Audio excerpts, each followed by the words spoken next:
వలసల ఎపిసోడ్ మిగిలే ఉందా? బాల్నేని సామ్నేని నెక్స్ట్ ఎవరు? ఏపీలో ఇదే హాట్ టాపిక్. ఇప్పటికే కొందరు నేతలు టీడీపీలో చేరగా మరికొందరు జనసేన వైపు క్యూ కడుతున్నారు. దీంతో రానున్న రోజుల్లో కూటమి పార్టీలోకి వైసీపీ నేతల వలసల పర్వం కొనసాగుతుందనే చర్చ పార్టీలో జరుగుతోంది. కీలక నేతల వలసలు వైసీపీని కలవరపెడుతున్నాయి. గత నెలలో రాజ్యసభ సభ్యులు, ఎమ్మెల్సీలు టీడీపీ కండువా కప్పుకొని వైసీపీకి ఝలకిచ్చారు. ఇప్పుడు మాజీ మంత్రులు, మాజీ ఎమ్మెల్యేలు జనసేనలోకి వెళుతున్నారు. ఇప్పటికే ప్రకాశం జిల్లా కీలక నేత, వైఎస్ఆర్ కుటుంబానికి సన్నిహితుడైన మాజీ మంత్రి బాలినేని శ్రీనివాసరెడ్డి వైసీపీకి రిజైన్ చేశారు. జనసేన అధినేత పవన్ కళ్యాణ్తో భేటీ అయ్యారు. ఒంగోలులో సభ పెట్టి పవన్ సమక్షంలో జనసేన పార్టీలో చేరుతానని బాలినేని ప్రకటించారు.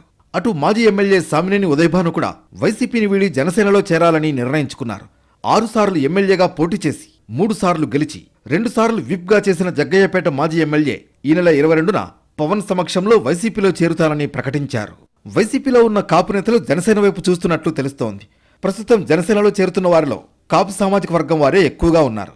సామినేని ఉదయభాను తర్వాత ఎమ్మెల్సీ తోట త్రిమూర్తులు, మాజీ ఎమ్మెల్యే కిలారు రోసయ్య జనసేన కండువా కప్పుకుంటారనే ప్రచారం జరుగుతోంది.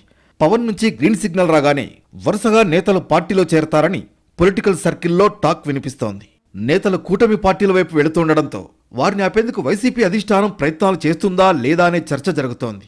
ఆపే ప్రయత్నం చేసినా కొందరు నేతలు వైసీపీకి గుడ్ బై చెబుతున్నట్లు తెలుస్తోంది.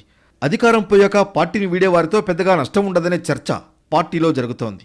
ఈ వలసల ఎపిసోడ్ రానున్న రోజుల్లో కూడా కంటిన్యూ అవుతుందనే టాక్ పొలిటికల్ సర్కిల్లో వినిపిస్తోంది.